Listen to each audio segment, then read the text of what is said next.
Hello students, today we will read SST Part 2 Geography Chapter 6 Human Resources. So students, आज हम Human Resources means मानव संसाधन के बारे में पढ़ेंगे. So listen carefully and look at this video. Let's start the chapter. People are nation's greatest resources. Nature's bounty becomes significant only when people find it useful. It is people with their demands and abilities that turn them into resources. Hence, human resources is the ultimate resources. Healthy, educated, and motivated people develop resources as per their requirements. So, students, क्या आप जानते हैं कि मानव संसाधन क्या होता है? What do you mean by मानव संसाधन, है ना? ह्यूमन रिसोर्सेज क्या होते हैं? लोग ही एक राष्ट्र के सबसे बड़े संसाधन होते हैं. प्रकृति की देन केवल उस समय महत्वपूर्ण होती है जब वह लोगों के लिए उपयोगी होती है. लोग अपनी आवश्यकताओं और योग्यताओं से उसे संसाधन में परिवर्तित कर देते हैं. इस प्रकार मानव संसाधन ही अंतिम संसाधन है. स्वास्थ्य, शिक्षित और अभिप्रेरित लोग अपनी आवश्यकताओं के अनुरूप संसाधनों का विकास करते हैं. So is this clear? मानव संसाधन क्या है, ह्यूमन रिसोर्सेज क्या होते हैं? Do you know children, Bharat सरकार के अधीन एक मानव संसाधन मंत्रालय है. 1985 मीन्स 1985 में इस मंत्रालय का निर्माण लोगों के कौशल को बढ़ाने के लिए किया गया था. इससे यह प्रदर्शित होता है कि लोग देश के लिए कितने महत्वपूर्ण संसाधन हैं. क्या आप ये भी जानते हैं? डू यू नो, प्रधानमंत्री कौशल विकास योजना को 2015 में 1 करोड़ भारतीय युवाओं को 2016 से 2020 तक प्रशिक्षित करने के उद्देश्य से शुरू किया गया था. इस योजना का उद्देश्य संभाव्य और मौजूदा रोजगार अर्जक को गुणवत्ता प्रशिक्षण प्रदान करके रोजगार योग्य कौशल की योग्यता को प्रोत्साहित करना है. आप लोग जानना चाहेंगे कि ये जो मानव संसाधन क्या होता है और इसे हम अच्छी तरीके से समझ सकते हैं. Human resources like other resources are not equality distributed over the world. अन्य संसाधनों की भांति मानव संसाधन विश्व में समान रूप से वितरित नहीं है. They differ in their educational level, age and sex. Their numbers and characteristics also keep changing. अपने शैक्षिक स्तर, आयु और लिंग में वे एक दूसरे से भिन्न होते हैं. उनकी संख्या और लक्षण भी बदलते रहते हैं. जैसा कि आप लोग यहाँ पर ये जो पिक्चर है इसे देख सकते हैं. ये जो इस पिक्चर में अब बताया गया है कि ये क्या चीजें हैं, है ना? संसाधन की जनसंख्या के बारे में बताया गया है. अब हम देखते हैं जनसंख्या के बारे में कि कैसे मानव संसाधन बन जाता है. जनसंख्या का वितरण, distributions of populations. The way in which people are spread across the earth surface is known as the pattern of population distributions. Means भूपृष्ठ पर जिस प्रकार लोग फैले हैं उसे जनसंख्या का जो है प्रतिरूप कहते हैं. विश्व की जो जनसंख्या का 90% से अधिक भाग भूपृष्ठ के लगभग 30% भाग पर निवास करता है. विश्व में जनसंख्या का वितरण अत्यंत असमान है. कुछ क्षेत्र बहुत घने बसे हैं और कुछ विरल बसे हैं. Some areas are very crowded and some are sparsely populated. The crowded areas are South and Southeast Asia, Europe and Northeastern North America. Very few peoples live in high latitude areas, tropical desert, high mountains and areas of equatorial forest. Students, दक्षिण और दक्षिण पूर्वी Asia, Europe और उत्तर America घने बसे क्षेत्र हैं. उच्च अक्षांशीय क्षेत्रों, उष्णकटिबंधीय मरुस्थलों, उच्च पर्वतों और विषुवतीय वनों के क्षेत्रों में बहुत कम लोग रहते हैं. Many more people live north of the equator than south of the equator. Almost 3/4 of the world's people live in two continents, Asia and Africa. विषुवत वृत्त के दक्षिण की अपेक्षा विषुवत वृत्त के उत्तर में बहुत अधिक लोग रहते हैं। विश्व की कुल जनसंख्या के लगभग 3/4 लोग 2 महाद्वीपों एशिया और अफ्रीका में रहते हैं। विश्व के 60% लोग केवल 10 देशों में रहते हैं। इन सभी देशों में 10 करोड़ से अधिक लोग रहते हैं। सो स्टूडेंट्स, यहाँ पर आप लोग एक पिक्चर देख रहे हैं 6.1 फिगर में। देखिए वर्ल्ड पॉपुलेशन बाय कॉन्टिनेंट्स। यहाँ पर जो महाद्वीपों में किस किस प्रकार से जो है जनसंख्या कैसे है। Live in Asia, live in central and south America, live in Europe, live in northern America, live in Africa. So students, यहाँ पर देख सकते हैं आप लोग कि किस प्रकार से पॉपुलेशन जो है बढ़ा है। यहाँ पर देख सकते हैं ये जो बार ग्राफ जो दिया है world's most population countries, population in millions में किस प्रकार से जो है दिखाया गया है। सो अब हम यहाँ पर आगे देखते हैं। Let's see density of population. So density means घनत्व क्या है, जनसंख्या घनत्व किसे कहते हैं, क्या समझते हैं। What do you mean by density. Do you no Bharat की जनसंख्या का औसत घनत्व 382 व्यक्ति प्रति वर्ग किलोमीटर है। Population density is the number of people living in a unit area of the Earth's surface. It is normally expressed as per square kilometer. The average density of population in the whole world is 51% per square kilometer. South Central Asia has the highest density of population, followed by East and Southeast Asia. पृथ्वी पृष्ठ के एक इकाई क्षेत्र में रहने वाले लोगों की संख्या को जनसंख्या का घनत्व कहते हैं। सामान्य रूप से यह प्रति वर्ग किलोमीटर में व्यक्त किया जाता है। संपूर्ण विश्व का औसत जनसंख्या घनत्व 51 व्यक्ति प्रति वर्ग किलोमीटर है। सबसे अधिक जनसंख्या घनत्व दक्षिण मध्य एशिया में है। इसके पश्चात क्रमशः पूर्वी एशिया, दक्षिण पूर्वी एशिया में है। सो आप कह सकते हैं कि जो डेंसिटी किसे कहते हैं, क्या समझते हैं आप। जैसा कि अभी हमने आपको बताया घनत्व मतलब कितने किलोमीटर में कितने जो है घनत्व पाया जाता है, पॉपुलेशन जो है जनसंख्या कितने लोग रहते हैं वहां पर। अब हम देखते हैं कि जैसे जनसंख्या वितरण को प्रभावित करने वाले कारक है ना, factors affecting distribution of population, किस प्रकार जो है जनसंख्या का घनत्व बढ़ता है, कैसे लोग ज्यादा रहते हैं, क्या क्या चीज उसे प्रभावित करते हैं। सो यहाँ पर सबसे पहले देखते हैं हम टोपोग्राफी। टोपोग्राफी सबसे पहला है भौगोलिक जो है कारक है ना, जियोग्राफिकल फैक्टर्स। टोपोग्राफी मीन्स स्थलाकृति। People always prefer to live on plains rather than mountains and plateaus because these areas are suitable for farming, manufacturing and service activities. The Ganga plains are the most densely populated areas of the world, while mountains like Andes, Alps and Himalayas are sparsely populated. So students, लोग क्या होते हैं, सदैव पर्वतों और पठारों की तुलना में मैदानी भागों में ज़्यादा रहना पसंद करते हैं। क्यों? क्योंकि ये क्षेत्र खेती और विनिर्माण और सेवा क्रियाओं के लिए उपयुक्त होते हैं। गंगा के मैदान विश्व के सबसे अधिक घने बसे क्षेत्र हैं, जबकि एंडीज, आल्पस और हिमालय जैसे पर्वत विरल बसे हुए हैं। सो स्टूडेंट्स, आप तो ये समझ ही गए होंगे कि जो मैदानी क्षेत्र में वहाँ पर जनसंख्या घनत्व क्यों अधिक पाया जाता है और माउंटेन जैसे एरिया में क्यों जनसंख्या कम होती है। सेकंड, अब हम देखते हैं क्लाइमेट। क्लाइमेट किस प्रकार से जो है पॉपुलेशन को क्या करती है, इफेक्ट डालती है। सेकंड है क्लाइमेट मीन्स जलवायु। People usually avoids extreme climates that are very hot और very cold like Sahara desert, polar region of Russia, Canada and the Antarctica.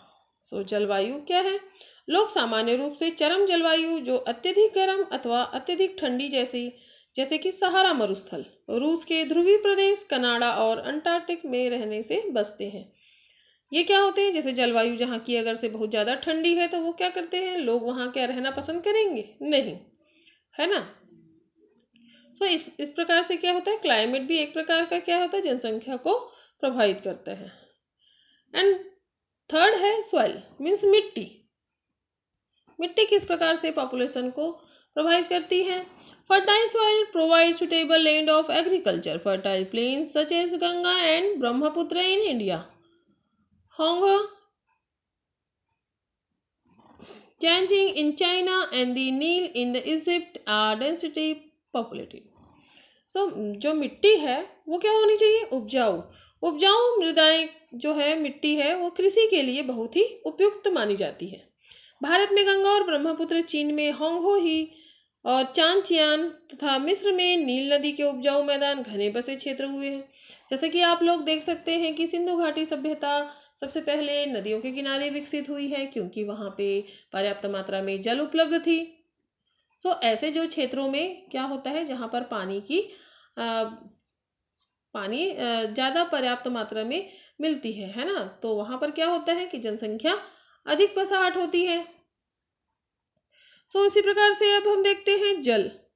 जल भी क्या है, ये जो पॉपुलेशन को प्रभावित करती है। जैसे अभी हमने आपको बताया कि जो वाटर है वो भी क्या चीज़ है, एकदम जो है आवश्यकता वाली चीज़ है। People prefer to live in the areas where fresh water is easily available. The river valleys of the world are densely populated, while desert have sparse population. Means जो लोग उन क्षेत्रों में रहने को प्राथमिकता देते हैं जहाँ अलवणीय जल आसानी से उपलब्ध होता है। विश्व की नदी घाटियाँ घने बसे क्षेत्र हैं, जबकि मरुस्थल विरल जनसंख्या वाले। जैसे कि हमने आपको अभी बताया कि लोग कहाँ रहना पसंद करते हैं, ऐसी सिटी में, मतलब ऐसी जगह में रहते हैं जहाँ की पानी पर्याप्त मात्रा में आसानी से मिल सके। विश्व में ऐसे ही जो है जो भी सभ्यता जो विकसित हुई है वो नदियों के ही किनारे हुई है, जबकि इसके अपेक्षाकृत मरुस्थल में क्या हुए, जहाँ पे डेजर्ट है वहाँ पर जनसंख्या का घनत्व कम पाया जाता है। लोग वहाँ पर जो है घर नहीं बनाते हैं। कहाँ बनाते हैं, मैदानी इलाकों में। देन अब मिनरल्स मीन्स खनिज क्या है, ये भी चीज होनी चाहिए। Areas with mineral deposit are more populated. Diamond mines of South Africa and discovery of oil in the Middle East lead to settling of people in this areas. खनिज निक्षेपों वाले क्षेत्र अधिक बसे हुए हैं। दक्षिणी अफ्रीका की हीरे की खानें और मध्य पूर्व में तेल की खोज ने इन क्षेत्रों में लोगों को रहने के लिए प्रेरित किया है। सो जब वहाँ पर अगर कोई रहेगा तो क्या होगा, वहाँ पर खनिज की मात्रा भी होनी चाहिए। सो इस जो जनसंख्या को प्रभावित करने वाले जो कारण हैं वो कौन कौन सी हैं, जो क्या क्या है, ट्रोपोग्राफी मीन्स स्थलाकृति, क्लाइमेट मीन्स जलवायु, सॉइल मीन्स मिट्टी, वाटर मीन्स जल, मिनरल मीन्स खनिज। ये सारी चीज़ें इफेक्टिव करती है पॉपुलेशन को बसाने के लिए। सब हम देखते हैं social cultural and economic factors. अब एक और कारण है जो है सामाजिक, सांस्कृतिक और आर्थिक कारक। ये कौन कौन से कारक है, इसके कारण भी जो है जनसंख्या की बसाहट अधिक होती है। सबसे पहले है हम सोशल्स, सामाजिक कारण। Areas of better housing, education and health facilities are more density populated. जैसे कि अच्छे आवास, शिक्षा और स्वास्थ्य सुविधाओं के लिए अत्यधिक घने बसे हैं। जैसे उदाहरण के लिए क्या है, पुणे, है ना। सामाजिक कारण होनी चाहिए।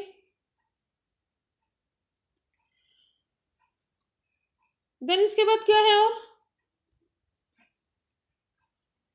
कल्चरल मीन्स सांस्कृतिक कारक भी एक बहुत बड़ा कारण है जनसंख्या को बसाने के लिए। प्लेस विथ रीजनल और cultural significance attract peoples. Varanasi, Jerusalem and Vatican City are some examples. धर्म और सांस्कृतिक महत्ता वाले स्थान लोगों को आकर्षित करते हैं, जैसे कि वाराणसी, यरूशलेम और वेटिकन सिटी इसके कुछ उदाहरण हैं। देन थर्ड क्या है, इकोनॉमिक जो है फैक्टर कौन से हैं। Industrial areas provide employment opportunities, larger number of People are attracted to these areas. Osaka in Japan and Mumbai in India are two density populated areas. जो जनसंख्या को बसाने के लिए और कौन कौन से कारक हैं, इसमें से है एक आर्थिक कारक। औद्योगिक क्षेत्र रोजगार के अवसर प्रदान करते हैं, लोग बड़ी संख्या में इन क्षेत्रों की ओर आकर्षित होते हैं। जापान में ओसाका और भारत में मुंबई दो घने बसे क्षेत्र हैं। So is this clear students कि आप लोगों को ये आई होप समझ में आया होगा कि जनसंख्या के बढ़ने के क्या क्या कारण होते हैं और कहाँ घने बसे क्षेत्र पाए जाते हैं।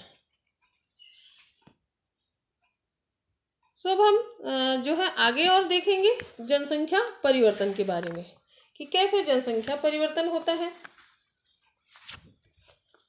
Population changes. The population changes refer to change in the number of people during a specific time. Means जो है जनसंख्या परिवर्तन से तात्पर्य है एक निश्चित अवधि के दौरान लोगों की जनसंख्या में परिवर्तन से है। The world population has not been stable.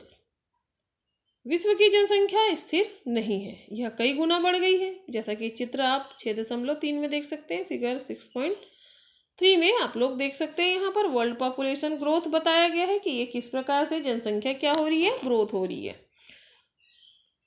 So it has increased manifold as seen in the figure 6.3। Why, क्यों हो रहा है? This is actually due to changes in the number of births and deaths for an extremely long period of human history. Until the 1800s, the world's population grew steadily but slowly. Larger numbers of babies were born, but they died early too. This was as three were no proper health facilities, sufficient food was not available for all the people. Farmers were not able to produce enough to meet the food requirements of all the peoples. As a result, the total increase in population was a very low. So क्या होता है कि ऐसा क्यों होता है? ऐसा इसलिए होता है कि ऐसा वास्तव में जन्म और मृत्यु की संख्या में परिवर्तन के कारण होता है। मानव इतिहास की लंबी अवधि में सन 1800 तक विश्व की जनसंख्या धीरे धीरे बढ़ी है। बड़ी संख्या में बच्चे जन्म लेते थे, लेकिन शीघ्र ही उनकी क्या हो जाती थी, मृत्यु भी हो जाती थी। ऐसा इसलिए होता था क्योंकि वहाँ उचित स्वास्थ्य सुविधाएं नहीं होती थी, सभी लोगों के लिए पर्याप्त भोजन उपलब्ध नहीं था, किसान सभी लोगों की भोजन की आवश्यकताओं को पूरा करने के लिए पर्याप्त उत्पादन करने में सक्षम नहीं थे। इसके लिए इससे क्या होता था, इससे परिणाम स्वरूप जनसंख्या में वृद्धि बहुत कम थी। लेकिन इन 1804 जो है 1804 में क्या हुआ, the world's population reached 1 billion 155 years later in 1959 the world's population reached 3 billion. This is often called population explosion. In 1999, 40 years later, the population doubled to 6 billion. The main reason for this growth was that with better food supplies and medicine deaths were reducing while the number of births still remained fairly high. तो जो 1800 तक क्या होता था कि विश्व की जनसंख्या धीरे धीरे बढ़ी, है ना। 1804 में क्या हुआ, विश्व की जनसंख्या 1 अरब हो गई थी। 150 वर्षों के बाद 1959 में विश्व की जनसंख्या 3 अरब पहुंच गई। इसे प्रायः जनसंख्या विस्फोट कहते हैं। और 1999 में 30 वर्षों की अवधि से कम में जनसंख्या दुगनी हो गई, मीन्स 6 अरब हो गई। इस वृद्धि का मुख्य कारण था खाद्य की आपूर्ति और औषधियों के कारण मृत्यु दर क्या हो गया, कम हो गया, जबकि जन्म दर में अभी भी बहुत अधिक रही। इसलिए जन्म दर अधिक हो रहा था और मृत्यु दर कम हो रहा था, घट रहा था। इसीलिए जन्म दर अधिक होने से जनसंख्या पॉपुलेशन क्या हो गई, ग्रोथ हो गई, है ना। Birth are usually measured using the birth rate. जो जन्मों को साधारणतः जन्म दर में आंका जाता है। जन्म दर मीन्स क्या होता है? बर्थ रेट मीन्स अर्थात प्रति 1000 व्यक्तियों पर जीवित जन्मों की संख्या में मापा जाता है। मृत्यु दर को प्रति 1000 व्यक्तियों पर मृत्यु की संख्या में मापा जाता है। किसी क्षेत्र विशेष में लोगों के आने जाने को क्या कहते हैं? प्रवास कहते हैं, मीन्स माइग्रेशन कहा जाता है। Birth and death are the natural cause of population changes. The difference between the birth rate and the death rate of country is called the natural growth rates. जन्म और मृत्यु दर जो है जनसंख्या परिवर्तन के प्राकृतिक कारण है। जन्म लेना और मरना ये क्या है? एक प्राकृतिक कारण है। एक देश के जन्म दर और मृत्यु दर के बीच के अंतर को क्या कहते हैं? प्राकृतिक वृद्धि दर कहते हैं, मीन्स नेचुरल ग्रोथ रेट कहते हैं। विश्व में जनसंख्या के बढ़ने का मुख्य कारण प्राकृतिक वृद्धि दर का तीव्रता से बढ़ना माना गया है।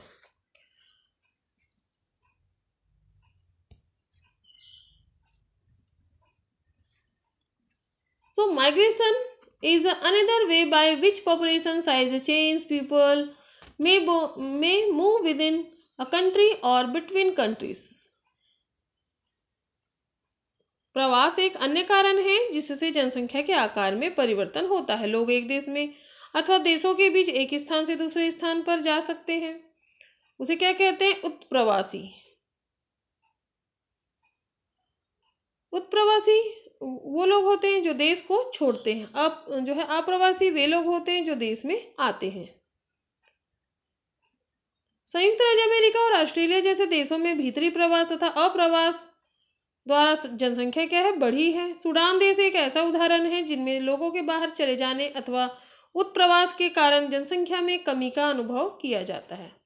अंतर्राष्ट्रीय प्रवास की सामान्य प्रवृत्ति यह है कि लोग अच्छे आर्थिक अवसरों की खोज में कम विकसित राष्ट्रों से अधिक विकसित राष्ट्रों में चले जाते हैं। देशों के अंदर बड़ी जनसंख्या में लोग रोजगार, शिक्षा और स्वास्थ्य सुविधाओं की खोज में ग्रामीण क्षेत्रों से नगरीय क्षेत्रों की ओर चले जाते हैं। स्टूडेंट, देखा आपने कि जो जनसंख्या जो विस्फोट कैसे होता है, कैसे जनसंख्या वृद्धि होती है। अब हम जो है नेक्स्ट वीडियो में पढ़ेंगे पैटर्न्स ऑफ पॉपुलेशन चेंजेस। जनसंख्या परिवर्तन के प्रतिरूप क्या होते हैं। Okay, take care.